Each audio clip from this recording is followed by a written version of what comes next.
Buenos días con todos, somos estudiantes de la Universidad Espíritu Santo y el día de hoy les vamos a hablar sobre un tema muy importante, crucial y fascinante para la salud pública: la erradicación de la malaria, la historia de éxito en Argentina frente al continuo combate en Ecuador. ¿Cómo es posible que Argentina haya podido erradicar la malaria mientras Ecuador sigue en esta lucha constante? Me encuentro aquí con Susana Andrade, Abigail Quinde y Carla Solórzano. y su presentador, Kenai Hacho. Entonces, Abigail, para entrar un poco en contexto, introdúcenos el tema. Bien, según datos de la Organización Mundial de la Salud, durante el 2022 se han confirmado 249 millones de casos de malaria y esto ha causado la muerte de 608.000 personas a nivel mundial. Sin embargo, hay algunos países que han logrado erradicarla, mientras que otros siguen en lucha por la erradicación. Uno de estos países ha sido Argentina, que en el 2019 fue reconocido por la OMS como un país libre de malaria. Sin embargo, Ecuador sigue sin poder erradicarla y siendo las provincias de este país Orellana, Pastaza y Morona Santiago, que han presentado la mayoría de casos durante el año 2023.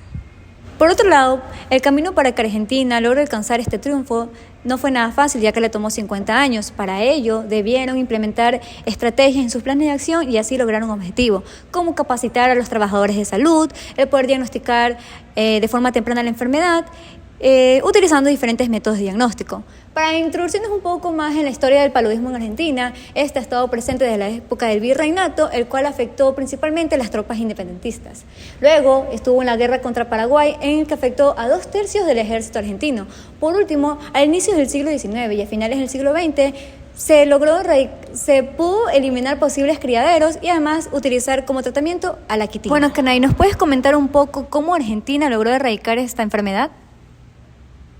Entonces, Argentina, mediante la implementación de estos programas intensivos de control de vectores, el diagnóstico y tratamiento temprano, campañas educativas, colaboración internacional y vigilancia epidemiológica efectiva, logró erradicar la malaria en 2019 y fue certificado por la OMS, demostrando un compromiso que tiene firme en la salud pública y la Corporación Internacional en la eliminación de enfermedades transmitidas por vectores. Ustedes se preguntarán, ¿cuáles son estos factores y estas condiciones en que este vector puede proliferarse? Las condiciones climáticas, como la temperatura entre 17 y 24 grados centígrados, la humedad relativa mayor al 50% y una pluviosidad de 2.000 milímetros al año, también con la altitud de 2.500 metros, son factores fundamentales en la proliferación de este mosquito anófeles, que este es el principal vector de la malaria.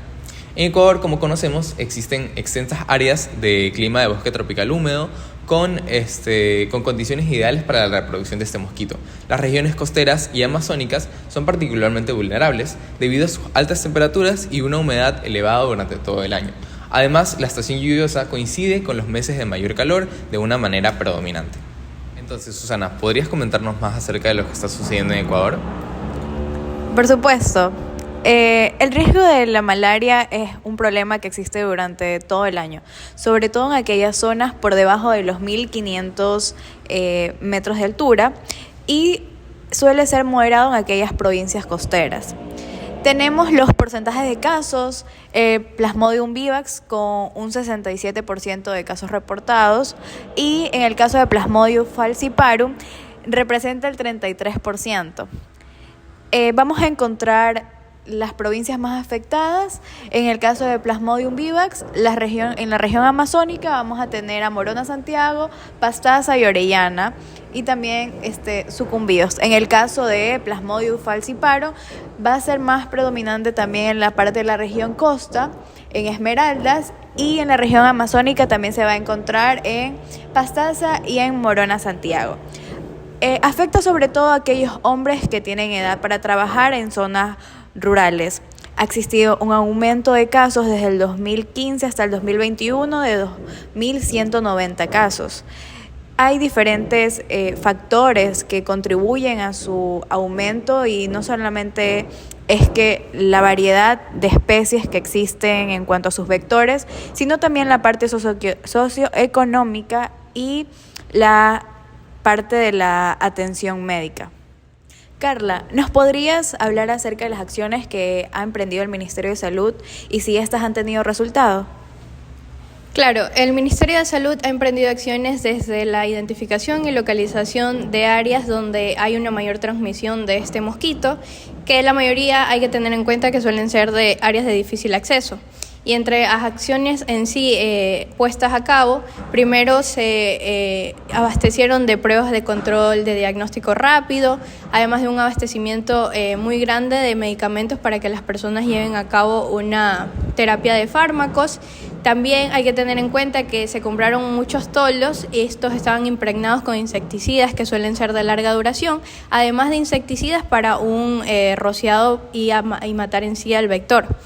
Pero hay que tener en cuenta ciertas cosas. Por ejemplo, los toldos se destinaron principalmente para personas que se encuentran en situación de cama o mujeres embarazadas, ya que, como sabemos, este mosquito suele andar más y picar por la noche o en altas horas de la madrugada.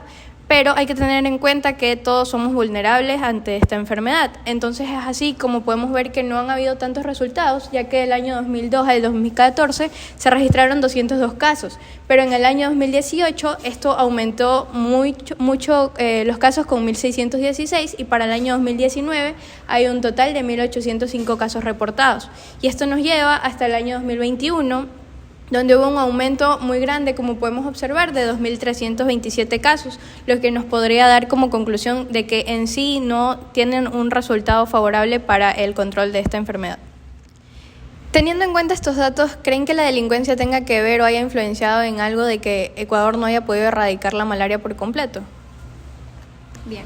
En Ecuador, el aumento de la delincuencia y la presencia de bandas organizadas han exacerbado los problemas de salud pública. Estas bandas colaboran con traficantes de drogas de otros países, compitiendo por el control del mercado de drogas en nuestro país, Ecuador.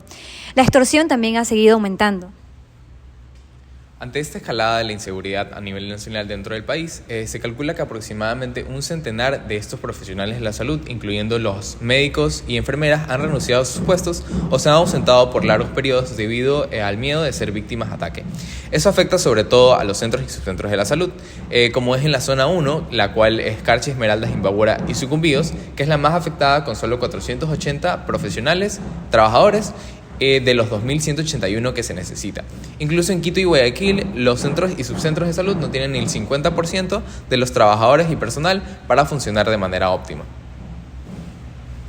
No solamente a causa de la inseguridad hay una disminución en cuanto a los profesionales de salud porque tienen miedo de ir a aquellos lugares alejados y peligrosos, lo que contribuye, como ya se mencionó, a la disminución de este personal de salud, sobre todo en áreas críticas, sino también las personas. Las personas temen por sus vidas y prefieren muchas veces no ir a los centros y evitar de esa manera que los asalten o les hagan algo, y al no recibir un tratamiento, esto influye a que se agrave su enfermedad.